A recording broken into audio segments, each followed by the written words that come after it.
Antes de entrarmos em outros assuntos, eu quero falar um pouco sobre os números. Existem muito mais números do que pensamos no nosso dia a dia. Quando você pensa em números em geral, você tende a pensar nos números que são de contagem ou cardinal, que é o número 1,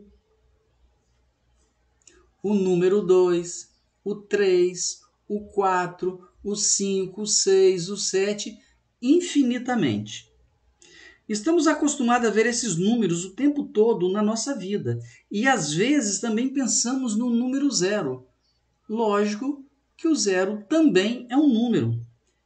De qualquer forma, esses são os números que mais usamos no nosso dia a dia, mas existem muitos outros diferentes tipos de números que iremos aprender nesse curso. E vamos conhecer todos esses outros números com muito mais detalhes. Então, isso é apenas uma prévia dos tipos de números que você verá ao longo do curso. Você não precisa entender todos os detalhes sobre eles, mas eu quero fazer uma introdução aos diferentes tipos de números com os quais vamos trabalhar. Então, esses números são chamados de números naturais. Se nós pegarmos esses números e colocarmos aqui numa reta, ficaria da seguinte maneira: 0, 1, 2, 3, 4, 5, 6, 7, infinitamente, como já foi falado. Observe que entre eles não existe nenhum número, aqui não tem número quebrado, não tem número com vírgula, não tem número decimal, então apenas número inteiro. Então, quem são os naturais? São os números inteiros e positivos, inclusive o zero.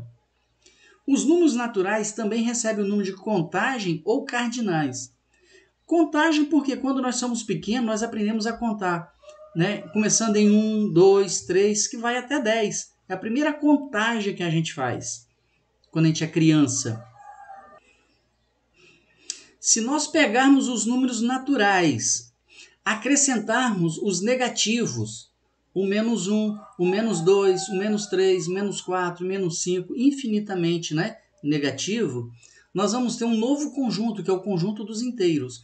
Agora nós temos os naturais, que são os inteiros positivos, 0, e agora também tem quem? Os inteiros negativos. Então, todos os números inteiros estão aqui representados. De novo, entre um número e outro não existe nenhum número. Do 2 para o 3 não existe ninguém. Do 3 para o 4 não existe ninguém. Então aqui não tem número decimal, número com vírgula, tá bom? Só número inteiro, por isso o nome do conjunto. Aqui nós temos um novo conjunto bem mais amplo do que os inteiros. Então, além dos inteiros, então todos os números inteiros fazem parte desse conjunto. Os decimais finitos fazem parte desse conjunto. O que é um decimal finito? É aquele que você consegue saber quantas casas decimais ele tem. Ele pode ter uma casa, ele pode ter duas casas, ele pode ter 10 casas, 1000 casas decimais. Tá? Mas se essas casas decimais terminam, então nós chamamos ele de número decimal finito. E todos os números decimais finitos estão aqui. Não importa se ele é positivo ou se ele é negativo. A representação dele está aqui dentro dessa reta. Além dos decimais finitos, nós temos os decimais que são infinitos. Então 32, 32, 32 se repete toda a vida. A esse número decimal que se repete toda a vida, nós chamamos de dízima periódica. Nós podemos representar essa dízima periódica assim, 6,32 e botar uma barrinha em cima da parte que se repete. Então essa barrinha e esses 3 pontinhos é a mesma coisa. Então quando tiver assim, eu sei que isso aqui, o 32 se repete toda a vida, ou assim, o 32 se repete toda a vida. Então, além dos inteiros, nós temos os decimais finitos, tanto positivo quanto negativo. Nós temos as dízimas periódicas, tanto positivo quanto negativo. É aquele número que ele é infinito, porém se repete. E nós temos as frações aqui dentro também. Lembrando que nós vamos ter uma parte do curso onde nós vamos falar especificamente sobre frações, tá, gente? Então, calma aí. Por enquanto, nós estamos tendo uma noção da classificação dos números. E esse novo conjunto, esse conjunto bem mais amplo do que os inteiros, lembrando que os naturais estão dentro dos inteiros e que os inteiros estão aqui dentro dos racionais. Então, os inteiros também fazem parte dos racionais. Então, agora, você vai ter infinitos números aqui dentro. Entre um número e outro, agora existem infinitos números aqui dentro.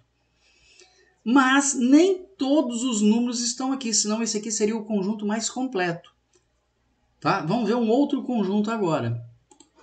Do lado de cá, então aqui nós temos, nessa coluna aqui do lado esquerdo, nós temos os racionais, que tem os inteiros aqui dentro e que tem também os naturais aqui dentro. Do lado de cá tem um outro conjunto que é isolado desse. Então nenhum número daqui está aqui dentro, assim como nenhum número daqui vai estar aqui. Qual é a definição de um número racional? É todo número que você consegue escrever ele como uma fração. Por exemplo, se você pegar um inteiro negativo e botar um zinho embaixo, ele vira uma fração.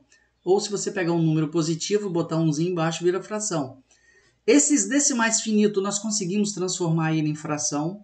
As dízimas periódicas nós conseguimos transformar ele em fração. Nós vamos ver isso aqui daqui a pouco. E nós temos aqui as frações. Então, todo número que conseguir escrever ele na forma de fração é chamado de número racional. Do lado de cá nós temos esses números. Eu botei o zero aqui, gente, só para simbolizar que isso aqui é a origem, tá? Então, lembrando que o número zero não faz parte dos irracionais. Zero é um número racional. Então, aqui dentro tá todos os números que não consigo escrever ele na forma de fração. Mas quais números que eu não consigo escrever? Por exemplo, a raiz de 2.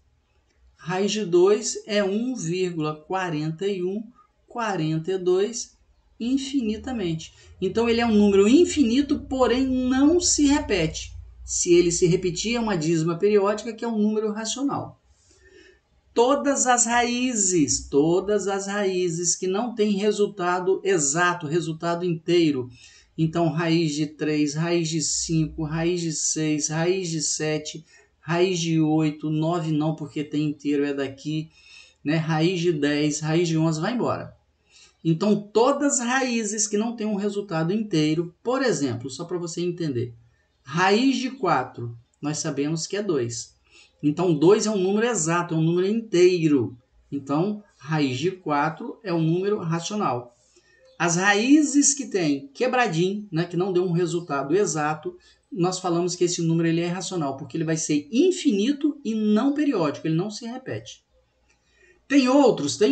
Vamos pegar um outro exemplo aqui. O π.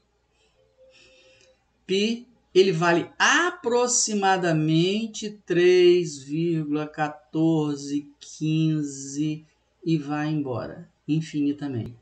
Ele é um número infinito e não se repete. Por isso que ele é um número irracional, tá? Então, π vale 3,14 é quando a gente arredonda para fazer conta, para facilitar a nossa vida. Um valor aproximado. Na verdade, o π ele é 3,14159 e vai embora aí, tá? Então, todos esses números aqui estão aqui dentro. Então, vamos supor, se aqui for o 0 e se aqui for 1, então 1,4 vai estar mais ou menos aqui assim, ó. Então, por aqui vai estar a raiz de 2. Tá? Tanto positivo quanto negativo. Do lado de cá seriam os valores negativos, tá bom? Observe que aqui, se você pegar aqui entre 1 e o 2, ó, algum lugar aqui, ó, 1,4, aproximadamente aqui 1,4, então nesse ponto aqui vai ter um buraquinho. Então nessa reta aqui dos racionais não existe esse número, que é a raiz de 2. Então a raiz de 2 não está aqui, ele não é racional, então ele não pode estar aqui. Então aqui vai ter um buraquinho. Então vai existir nessa reta aqui vários buraquinhos, faltando vários números.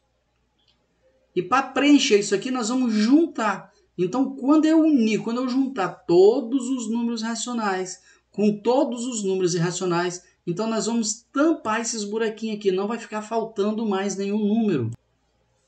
A esse conjunto que quando nós juntamos os racionais e os irracionais, nós chamamos de números reais. Então, números reais, ele vai ser, para nós aqui, o conjunto mais completo que tem. Por quê? Todos os racionais estão aqui dentro.